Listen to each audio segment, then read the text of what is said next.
I think if I answered it 100 more times, I would probably say exactly the same thing. But with that being said, what was I about to say? Man, this is frustrating. This happens all the time.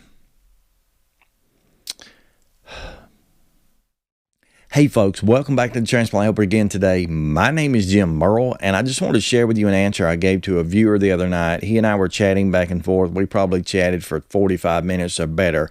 And during the course of that chat, he asked me what, if any, residual or leftover effects I actually have now post-transplant from all the years I was in heart failure. And that was a question that as soon as he asked it, I was like, wow, I've never shared that before, but maybe now is the time to share.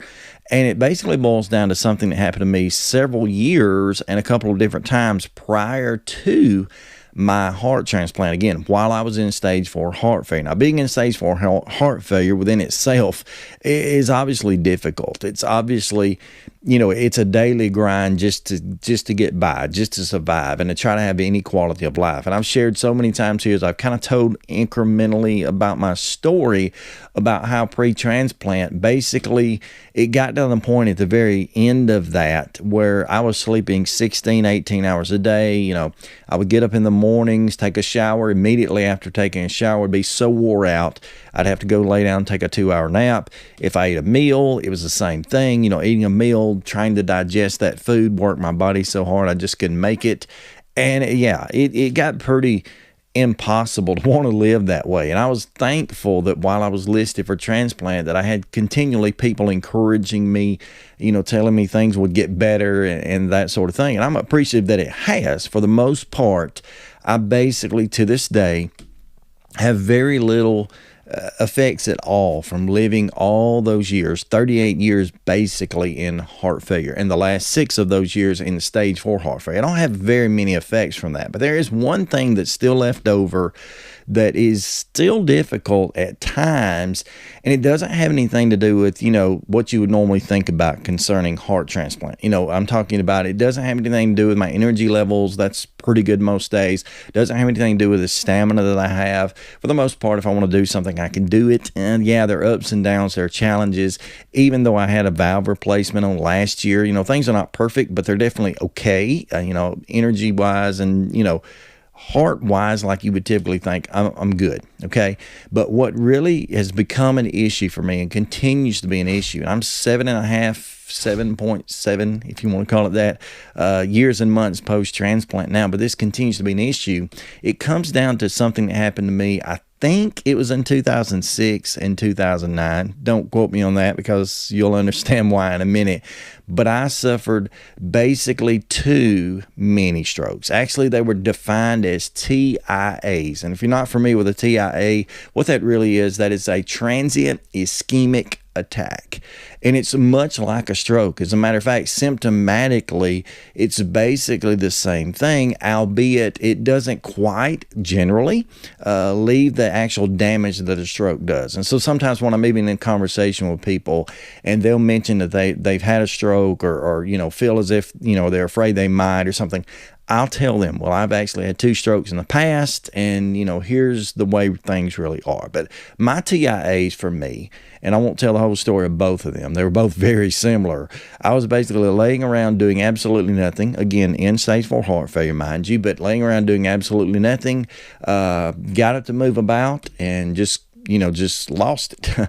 Very confused, very disoriented, staggering around, weakness on one side or the other of my body. I think it was on the left one time, the right the other, sort of that sort of thing. Speech being slurred. Again, almost typical symptoms for a stroke, and these were TIA, so they were considered mini strokes. And I remember being rushed to the emergency room on both occasions. One time I think we had to call the ambulance, but anyway, being rushed to the emergency room on both occasions, them doing CT scans and MRIs and blood work and all the typical tests they would do to check and see how things were, and them coming out and saying, well, we don't see any real evidence of a massive stroke or anything, but again, you've had a TIA, and this is kind of like, and this is the way I understand understood it, this is kind of like your warning shot. This is that mini stroke that is a warning that you may have a more problematic, even a massive stroke at some point, and that your chances of survival of that will not be very well. At least you probably won't recover from a massive stroke being, without symptoms, without issues, that sort of thing. So anyway, got through those TIAs. They confirmed, or at least believe they know, that my TIAs were caused not as a result of major clots or anything, but as a result at the time, again, being in stage 4 heart failure, a bad heart rhythm. So basically I would go into a bad heart rhythm, something like a, well, see, this is what I'm about to tell you about. This is that moment right here. Anyway, basically like VTAC or atrial fibrillation. That's what I'm trying to think of. But I would go into atrial fibrillation, whatever all that pumping very quickly that caused minute, clots through those clots to the brain, that sort of thing.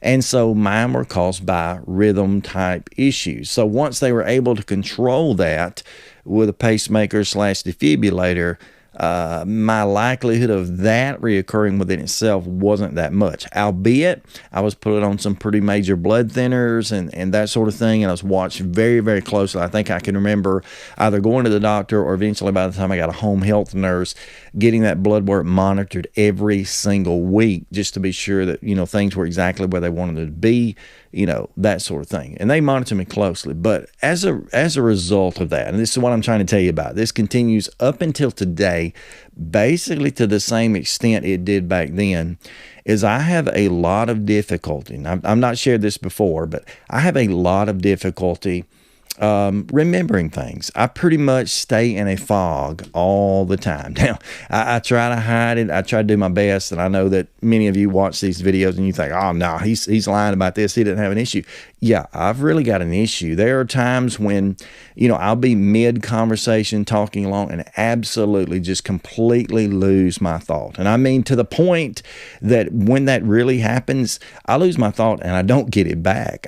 Hours later, I still have no idea sometimes, what I was trying to communicate, what I was trying to do. And that's really problematic because I do these videos, so I spend a lot of time, on camera trying to discuss subjects with you, issues, answering questions, that sort of thing. And many times for the majority of these videos, I've done a ton of research and study and I've dug deeply. And to the most extent, I have that stuff here and I know it. And I sit down in front of the camera. And if it's a good day, it's a good day, and I just roll with it.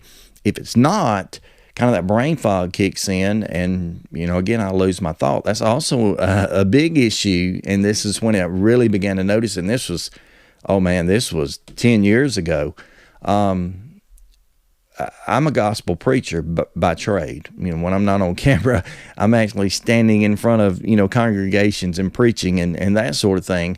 And again, that's a place where my memory, I don't want to say take pride in, I don't want to be prideful in that light, but, I take a lot of, I'm happy that I generally have a great memory. As a matter of fact, when I stand up and preach, or, even if it's not preaching, if it's just me giving a talk or sharing my story about transplant or whatever, I do all of that. I do these programs here. I do that absolutely without notes. And so I don't have to, really do a lot to keep my memory. But there have been so many times when I've been preaching where I will get up and, be 35 minutes into a 45-minute sermon and just lose it.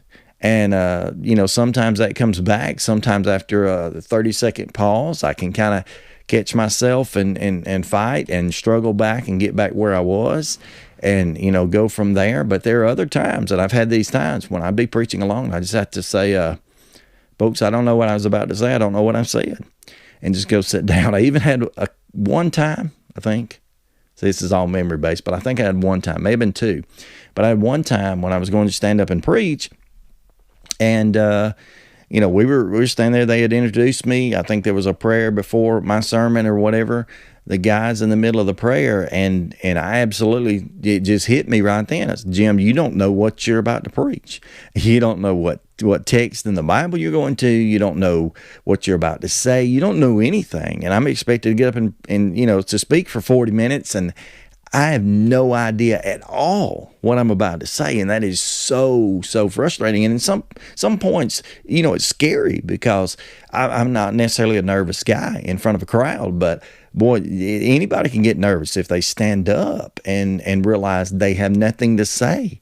And on that occasion, the one that I can remember, I got up, I went ahead. I guess I was too proud then to admit I had a problem. I got up and went on into the pulpit and basically took my Bible and laid it down and made small talk. Good to see you. How you doing? Hope everybody's feeling well. Appreciate that prayer a minute ago. And I stalled basically for probably 3 or 4 minutes. And then finally still could not recall what I was planning to say. And I opened my Bible up. Thankfully, I had a marker. I put the little ribbon marker in my Bible. I opened my Bible up and looked down at the pages. And then it's like it just came back. And I knew what I was about to discuss, text-wise, verse-wise. And I went ahead and preached, and I was fine. But again, that's that residual effect, not necessarily directly related to heart failure, albeit a result of that in heart failure, had the transient ischemic attack, the TIA, the mini stroke, and it is still problematic till this day. And that's very, very frustrating. As a matter of fact, I'll tell you the truth, something you don't know. I've actually sat down and tried to record this video twice already and get 5 sentences in and just couldn't keep up. And it's frustrating. Now, am I still happy and blessed to be a post-transplant patient? Absolutely. This is not, I can't blame my heart for this or anything else, but yeah, sometimes there are some residual effects. When you live with a chronic illness, like stage 4 heart failure was for me, when you live as a result of a chronic illness, sometimes for a number of years, a transplant is not going to fix that. Sometimes there are things that occur, damage that's done, that a transplant is not going to fix that. You just do your best. And I'm thankful that my heart does well. And so the majority of things that would have been heart failure related, I do not suffer with anymore. But this one right here, yeah, I do struggle. So maybe I fool you pretty well here on the videos many times. Maybe, you've never noticed this, and I know I've never shared about it, but that's pretty much me. So just a warning to you, if you're ever in conversation with me, and a lot of you, you'll call my phone, and I love to talk to you, by the way. I'll put my cell phone number here on the screen if you'd like to go ahead and save that into your phone or whatever and text or call. I would love to hear from you. But, you might be on the phone conversation with me one day and suddenly I act like I'm either not listening or, I stop talking. This could be it. It's just the way I am. So it's kind of, it's challenging. It's sometimes fun. I am the guy. My wife could tell you, my children as well. I can literally wake up one day and remember nothing from the day before. And it's like I'm living in the movie Groundhog Day, or if you've ever seen it, the movie 50 First Dates, I'm pretty much living that life. If my memory decides to erase, it doesn't. And nothing I can do about it. But anyway, I've gone too long. My apologies to you. I hope you have a wonderful day. Just wanted to share that story with you and tell you how I kind of answered that question the other night. Hopefully you don't have any of these effects, but nonetheless, stay stronger, friends.